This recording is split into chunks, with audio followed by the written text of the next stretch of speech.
So, about a year and a half ago, I moved from Toronto, Canada, where I was born and raised, to San Francisco, California.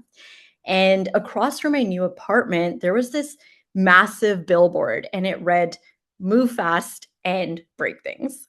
And so, for anyone who might not know, that is a quote that was popularized by Mark Zuckerberg 2 decades ago, back when Facebook, which is today Meta, was just getting started. And for me, stepping out of Vaughan, Ontario, and stepping into Silicon Valley for the very first time, I remember thinking to myself, well, yeah, like move fast and break things. That's the future that I signed up for. But little did I know that my company's mantra would be as far from that quote as possible. My name is Sarika Goyle, and I'm a senior product designer on the safety and security team at Ford Motor Company. And at Ford, we move fast. I mean, of course we do. We literally change the world by replacing horse-drawn carriages with this Model T, the first car for everyday people. But on my team, our mantra is not move fast and break things. It's move fast and don't break anything. Now, show of hands, who remembers this We iconic? never lost an American in space. We're sure as hell not going to lose one on my watch. Failure is not an option. Yeah, so I can't see your hands, unfortunately, but I think a lot of us are familiar with this scene from Apollo 13, where NASA lead Gene Kranz, he tells his team that failure is not an option. Now, we might not be building rockets at Ford, at least not yet, but for our users, the stakes are just as high. Just like Apollo 13, at Ford, failure is not an option, which means that the standard metrics that I used to design for, like engagement and click through rates and conversion, those no longer take priority. My safety and security team, we're dealing with high stakes scenarios like car crashes and break ins, where the only design that matters is design that works. And so for most products, if it's working 85% of the time, it's ready to go to market. At Ford, 85% isn't good enough. In fact, good enough doesn't exist. If our product fails even a single person, we might have to pull it off the market entirely. And not kidding about that, I'll talk about that story in just a few moments. But for us, a bug is not just a minor inconvenience. It can shatter trust, it can strand a driver, and in the worst possible case, it can cost a life. That is what I'm here to share with you all today. The hard won lessons earned from designing products where failure has real human consequences. And those lessons fundamentally shifted my mindset as a designer to obsess over the worst case scenario, which, as we'll learn today, it's not just for automotive designers like me, it's for anyone designing for humans. Now, to understand failure, we first need to identify what success looks like, or what we designers like to call the happy path. So, let me walk you through what that looks like for Ford's target customer. So, you hop in your car and you push the start button or spin your key in the ignition, and your dashboard glows to life. And then your map appears and it's showing your current route, and it looks like traffic in Toronto isn't too bad today. And then you merge smoothly onto the highway. The driver behind you backs up to give you space. They don't tailgate, they don't speed up. And then finally, you arrive at your destination. You find a parking station for your brand new EV right out front, and you hop out, you lock up, and you hear that crisp electronic beep, which confirms that your journey is now safely over. That is the Ford customer's happy path. The car connects, traffic flows, parking is easy. It's a system that's working in perfect harmony with your life. It's calm and reliable and predictable, and it's also a lie. Because that calm, confident driver who's experiencing that perfect journey, that's not the only person that we design for. And the moment that the unexpected happens, that rational driver goes out the window. They are replaced by somebody who is scared and confused. And that is really what I'm here to talk about the unhappiest path. And the fact is, most of the crises that we design for, they don't happen at 100 kilometers per hour on the highway. But that feeling in our chest, that's the exact same physiological response our user gets when their payment fails or their file disappears or they can't undo a critical action. I want you all here today to visualize those feelings as I break down the anatomy of a crisis, because really understanding crisis psychology changes everything about how we design. So, the first condition that our users experience in a crisis is cognitive tunneling. Your world shrinks. You are laser focused on one single question: when is the chaos going to stop? When your user is in this state, staring at your interface, that carefully crafted navigation, those subtle wayfinding cues, those little tooltips you designed, in a crisis, all of those cease to exist. The second condition we experience is time distortion. In a crisis, your seconds, they stretch into minutes. Think about, the last time that you hit send on a really important email to a really important person, and then suddenly you noticed a typo. That half second of digital purgatory where you're frantically hitting undo send, that doesn't feel like half a second, does it? And then finally, we experience regression to instinct. In a crisis, your users are not going to learn new patterns. They are going to revert to their deeply ingrained habits. And the consequences of going against that very instinct can be severe. Let's talk about Tesla. They designed an innovative gear shifter that killed the billionaire Angela Chow.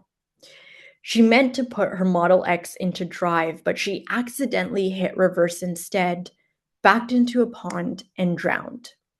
And reports read that this wasn't the first time she'd made that mistake. But it wasn't her fault. Why? Because Tesla replaced the physical gear shifter, something that drivers have used the exact same way for decades, with swipe gestures on a touchscreen.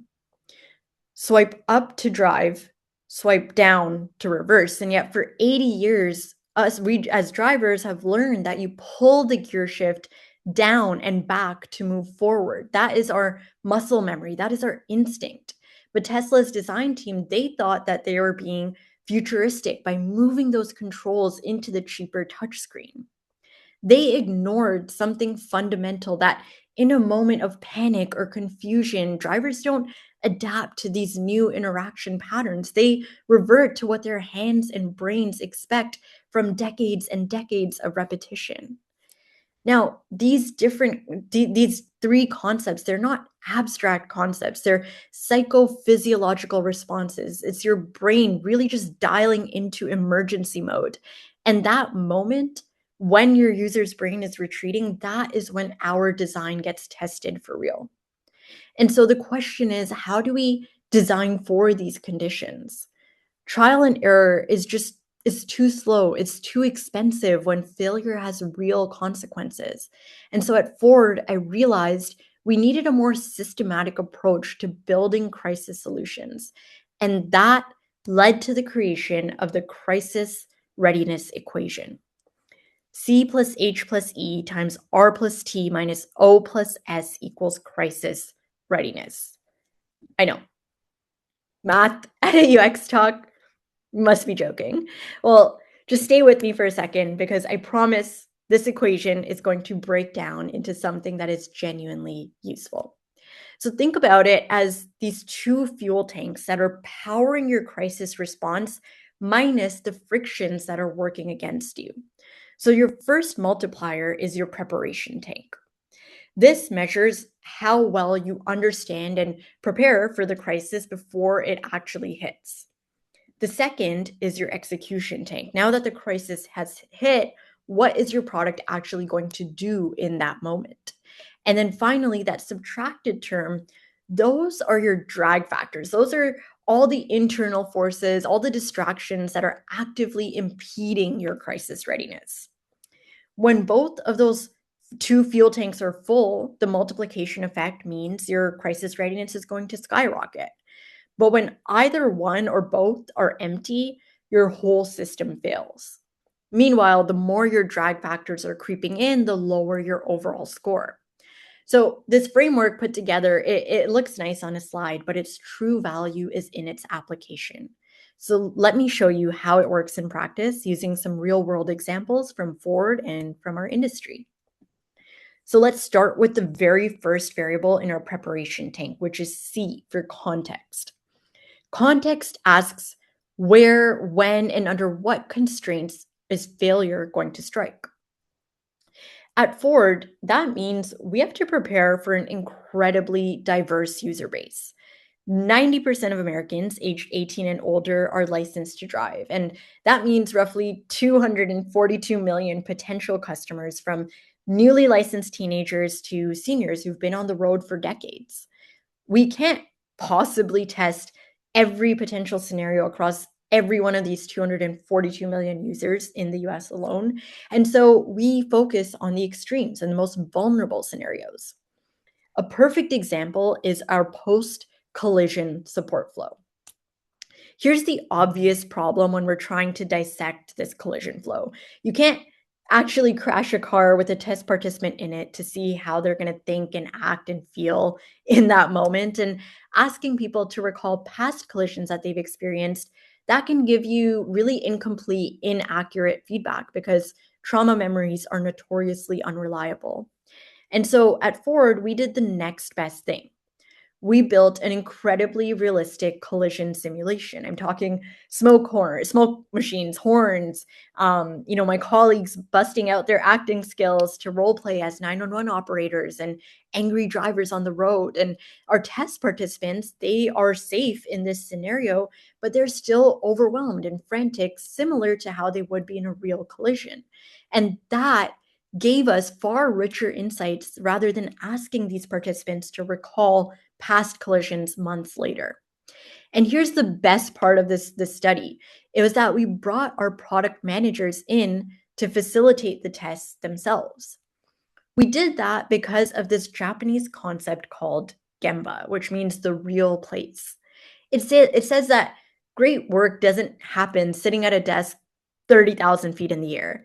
It happens on the floor, seeing the experience through your customer's eyes. And when your PM really watches someone struggle with real-time chaos, those insights hit totally different than a nicely summarized research report.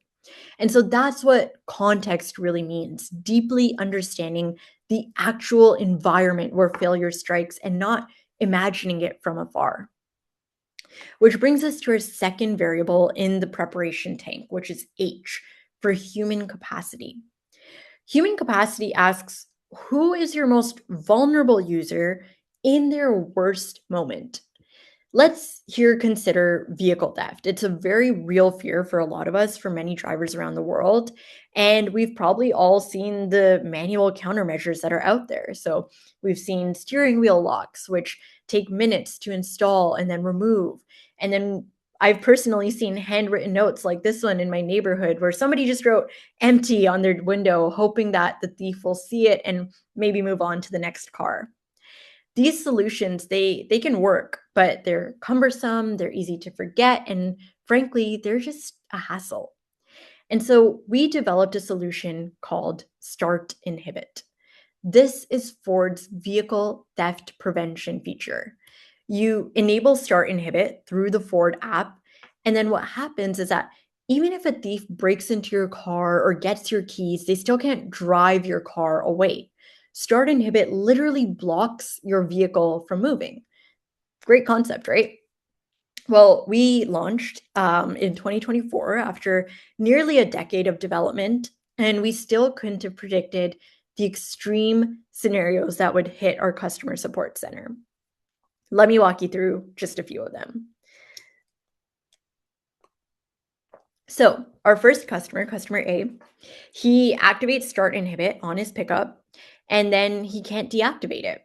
He tries 69 times, no joke, to use this slider, and it just keeps loading.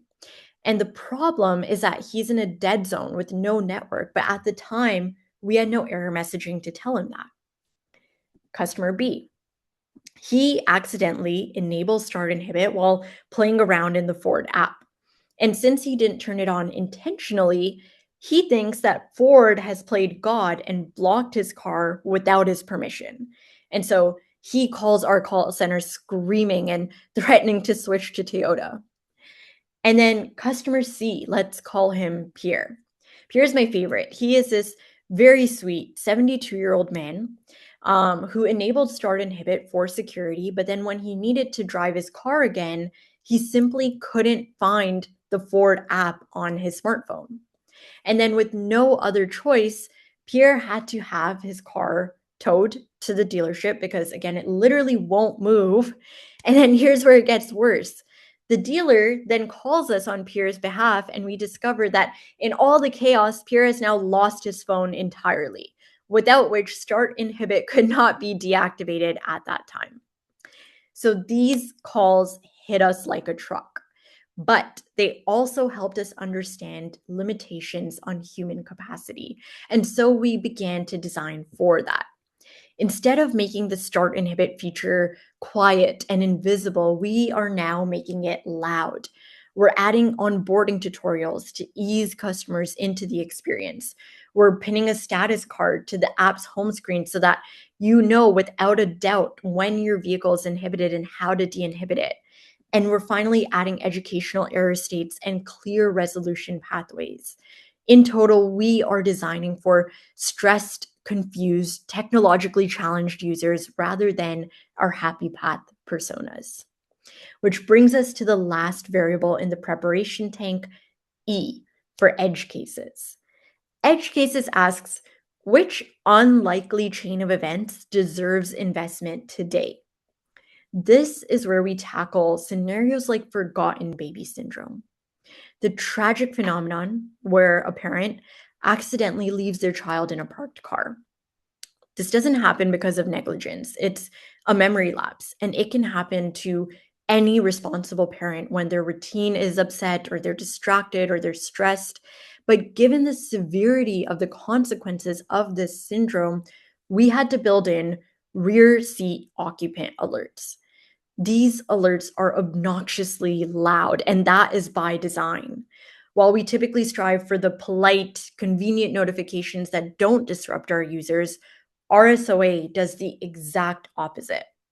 The flow is really simple. If the driver opens the rear door during ingress, we assume they may have placed a child in the back seat, and we arm the system. Then once they finish the drive, we light up the in-vehicle screen with a reminder to check the back seat. If 30 seconds pass and the vehicle is off and the doors are locked and the rear doors still haven't opened, we start to get louder. We start to sound off exterior alarms outside the vehicle that can be heard even if the parent has started to walk away. And for the next iteration, we're adding mobile notifications and automatic cabin temperature conditioning to maintain safe temperatures even if the parent is no longer near the vehicle. This omni-channel system with multiple redundancies, it would be way too persistent and annoying for customers in the normal use case, but it's critical to avoid extreme harm in the extreme edge case. Now, that combined creates our preparation tank. Our second tank is our execution tank, which starts with R for robustness. Robustness really asks, what is still going to work when parts die or when your user is distressed? Let's go back to Pierre, my favorite. He, as you remember, he couldn't navigate to the app, and then he lost his phone altogether. That incident of Pierre's forced our team to build true robustness into the Start Inhibit feature. We developed fail-safes. The first one was this secure 6-digit passcode, which we assigned to every user when they first subscribed to the feature. So now if somebody forgets how to find the app or can't navigate to the slider or has a dead, lost, or broken phone, they can punch this memorized passcode directly into their in-vehicle touchscreen to deactivate start inhibit. And that effectively removes their phone as a single point of failure. Now, recognizing that a stressed out user like Pierre might also forget the 6-digit passcode, we built a second layer. That is secure two-factor authentication for our call centers. So if an inhibited driver calls in, provides their correct 2FA information, the call center agent can remotely deactivate start inhibit for them. These fail-safes were not theoretical nice to haves. They were born directly from Pierre's crisis experience. And since implementing these fail-safes, calls related to deactivation issues have dropped dramatically, while subscriptions for the Start Inhibit feature have been skyrocketing. So let's take a very quick look at our sizzle reel. Theft happens. Don't let it happen to you. Secure your Ford with the Ford Security Package. Theft alerts, Start Inhibit, stolen vehicle services, deductible reimbursement. Alert, monitor, and protect what matters, all with the Ford Pass app. Customize theft alerts so you know what's happening with your truck when it's happening. Activate Start Inhibit so nobody can start your truck but you, even if they have an authorized key. Get direct access to a Ford rep with stolen vehicle services. If your truck is stolen, Ford will work directly with law enforcement to track and try to recover it. And if your truck can't be returned, Ford helps with that too, with deductible reimbursement, covering your deductible for up to $2,500 on a theft loss or damage claim. 1 million vehicles are stolen every year in the U.S. Don't let yours be next. Secure your Ford with the Ford Security Package. Included for a year on the 2024 F-150, 2025 F-150, and 2025 Super Duty. Activate now in the Ford Pass app. Awesome. Always kind of gives me goosebumps. Marketing did a good job with that one. Perfect. I am just going to pause for 1 second. Looks like I'm out of charge. I'm just going to plug my laptop in and be right back in a second. Sorry about that.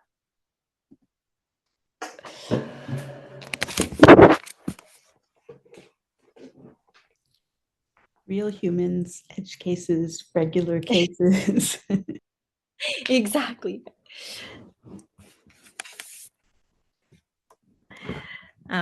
Yeah, there's only, unfortunately, one adapter in the household, so something.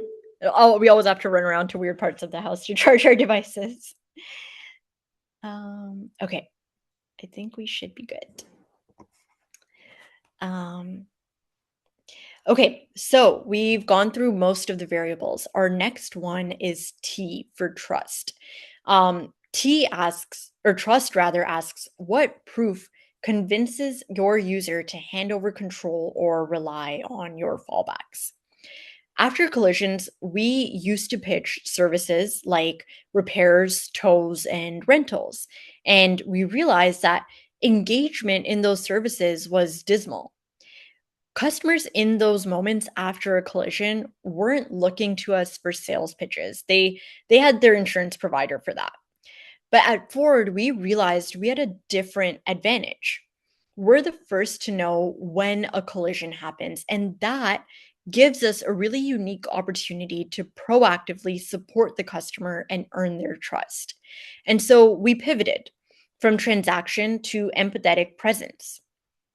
What that looked like was displaying clear messaging, confirming that we knew about the incident and we were ready to support when the customer needed it.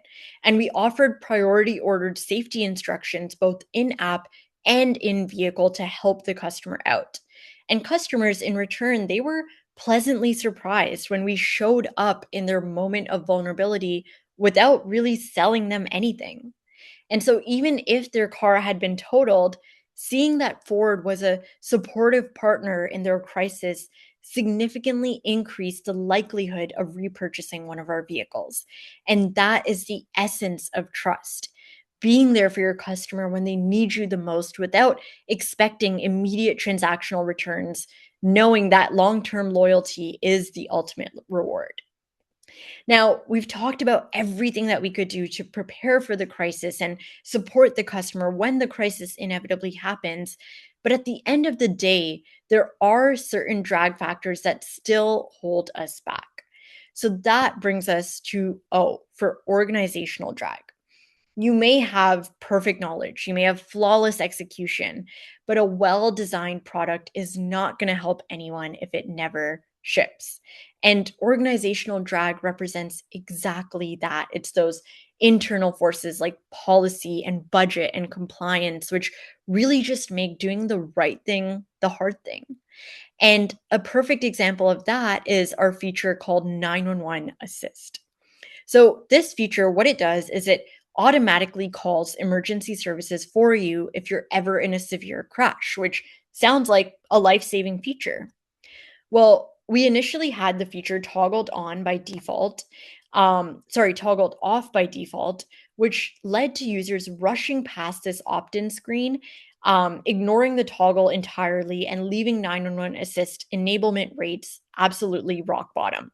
And so we're thinking to ourselves, this feature can save lives. Why don't we just auto opt users in without asking for their explicit permission? I mean, that is what Tesla does. Well, spoiler alert, as we already learned earlier on, we shouldn't always do what Tesla does. In several states, auto opting users in without their consent would actually be considered illegal. And so we found a middle ground, a bit of a compromise. What we did is we replaced that easily skippable toggle with clear yes and no buttons, forcing an intentional decision. And we also used a subtle dark pattern to make yes the most attractive option and avoid really slowing users down on this screen. And from this screen, opt in rates jumped to 90%. In fact, 68% of users actually didn't even realize that they'd opted in because of how fast they were moving. But once they were informed, they were grateful that we had guided them towards active protection. And then finally, we have to think about our last drag factor, which is S for shiny object noise. This represents those features that look amazing in demos, but they distract us from building true lifelines. A great example of this is IDEO's Future of Automobility project. In case anyone here hasn't had a chance to check it out, let's take a quick look at IDEO's vision. Huh. Oh. Okay, the video's not playing. I'll send it out later, but essentially, just to describe what it looked like, IDEO really created this stunning vision of what cars might look like, self-driving cars might look like in 2027. And they had swiveling seats and they had these cool immersive headpieces and just a totally reimagined interior. But we're all critical thinkers here. And so we can look past the demo appeal of this cool hardware. What we can think about is with those swiveling seats, they can't be bolted down at all four corners like traditional seats, which compromises structural integrity in a crash. Those sleek immersive headpieces that you can see in the picture in a collision, your head will snap against that hard surface, especially if you're not wearing a seatbelt, which in this image is nowhere to be seen.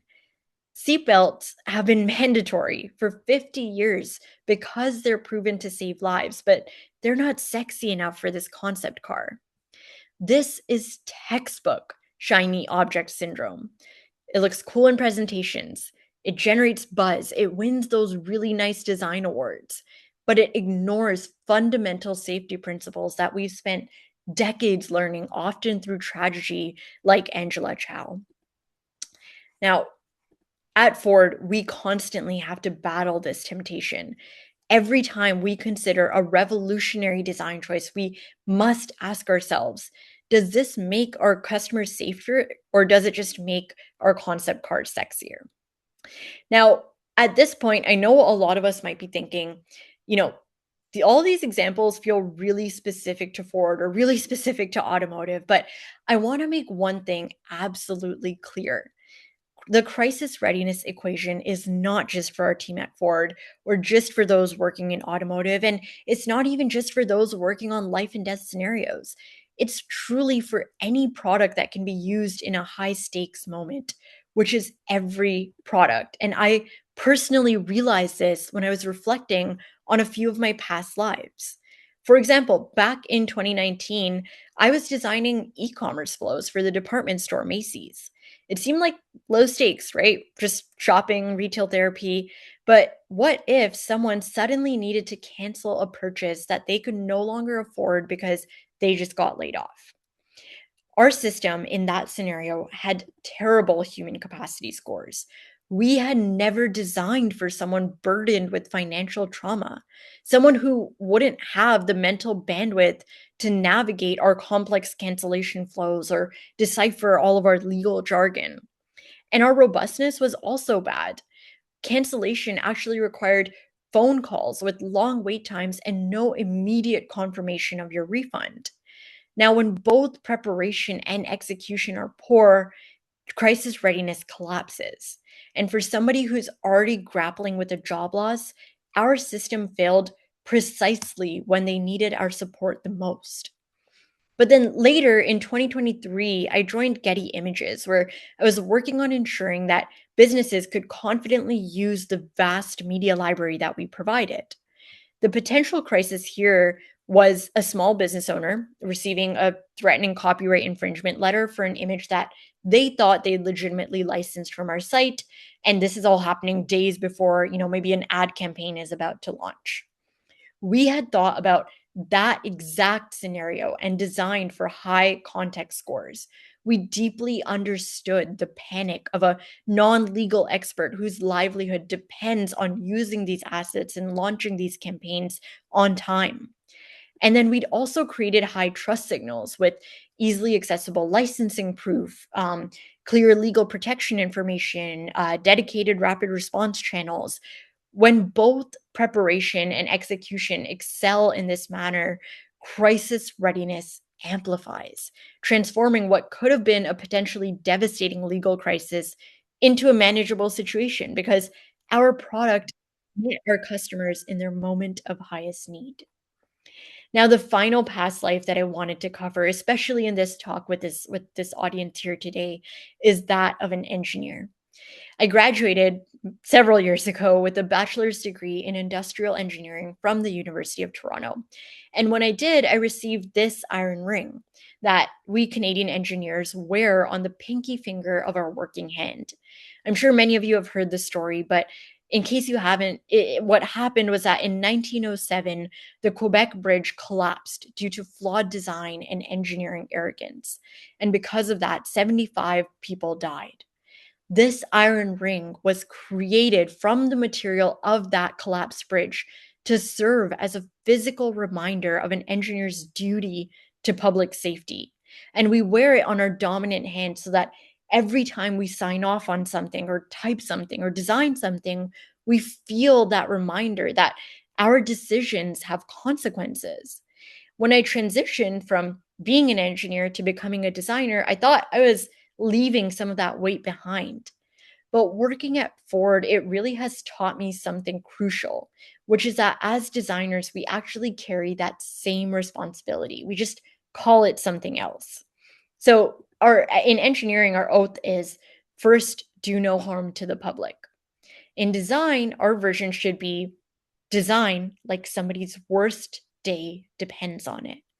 Because what I've learned is that whether you're designing a bridge or a button, when your work fails, real humans are the ones who are going to pay the price. And so here's your diagnostic tool. Once again, take any critical flow in your product and run it through the crisis readiness equation. Fill your preparation tank. Ask yourself, do you understand the context of failure? Have you designed for your most vulnerable user? Are you investing in breaking those edge cases? Then fill your execution tank.